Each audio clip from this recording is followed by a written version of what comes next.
So hello everyone, welcome to Utpal Chemistry. So তোমালোকৰ Cotton ইউনিভাৰ্চিটিৰ আমাৰ পোষ্ট গ্ৰেজুৱেট এন্ট্ৰেন্স টেষ্টৰ নটিফিকেশ্যন আহিছে। আজি ডেট 21/05/2025 ৰ এটা notification. So admission into post graduate program 2025 আৰু ইয়াতে তোমালোকে যদি চাব যোৱা অনলাইন এপ্লিকেশ্যন তোমালোকৰ ইনভাইট হৈছে 10 তাৰিখৰ পৰা খুলিব। আমাৰ ডেটসমূহ চাই ল'ম।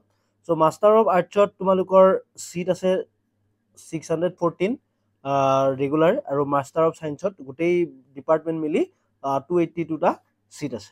অ'কে, চ' ইয়াতে চোৱা এলিজিবিলিটি যদি তোমালোকৰ লাগিব বেচেলৰ ডিগ্ৰী উইথ অনাৰ্ছ, আমাৰ নৰ্মেল আমাৰ যিটো এলিজিবিলিটি থাকে bachelor degree with honours major from A recognise university and candidate who have appearing in UG final semester examination R also' eligible to apply. মানে যিসকল ষ্টুডেণ্টে already পৰীক্ষা দিছে, মানে যোৱা বছৰ পাছ কৰিছে বা এই বছৰ দিছে, চ' গোটেইখিনি ষ্টুডেণ্ট এলিজিবল। তাৰ ৰিজাৰ্ভেশ্যন যদি চাব যোৱা, the rule of the government of Assam shall be applicable except for MBBT biotechnology 10 seat where DBT government of India norm apply. Then mode of এপ্লিকেশ্যনটো তোমালোকৰ জানাই, আৰু ইয়াতে হ'ব তোমালোকৰ অনলাইন অনলি। আৰু ইয়াতে এপ্লিকেশ্যন ফিজ তোমালোকৰ কিমান হয় 1200 rupees।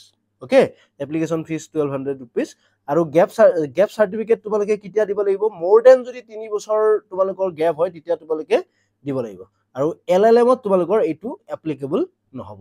Next, activation of online registration of application কেতিয়া থাকিব তোমালোকৰ 10 তাৰিখৰ পৰা আৰম্ভ হ'ব, ষ্টাৰ্ট হ'ব। আৰু ৰেজিষ্ট্ৰেশ্যন 19/6/2025লৈকে চলিব।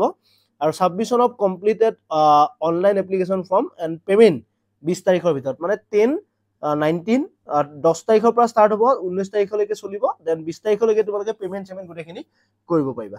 ঠিক আছে। আৰু ইয়াৰে কটন ইউনিভাৰ্চিটি এটা মেইন বস্তু হ'ল, Cotton university reserve 50% of the seat for Cotton graduate, মানে 50% যদি তোমালোকৰ 20টা চিট থাকে, 20টা চিটৰ 10টা চিট কটন গ্ৰেজুৱেটৰ কাৰণে থাকিব, বাকী 10টা তোমালোকৰ মানে সেয়া হ'ব, তোমালোকে কম্পিট কৰিব লাগিব তাৰ কাৰণে তাতে। আৰু সেই 10টাত কম্পিট কৰিব যিবিলাক গ্ৰেজুৱেশ্যন ষ্টুডেণ্ট ধৰা কটন ইউনিভাৰ্চিটিৰ গ্ৰেজুৱেশ্যনৰ মেৰিট লিষ্টত নাপালে, চ' সেইখিনিয়ে আকৌ এইটো এক্সামতো কম্পিট কৰি আকৌ কটন ইউনিভাৰ্চিটিত পঢ়িব বিচাৰে। ঠিক আছে, চ' তেনেকুৱা এটা ছিষ্টেম আছে।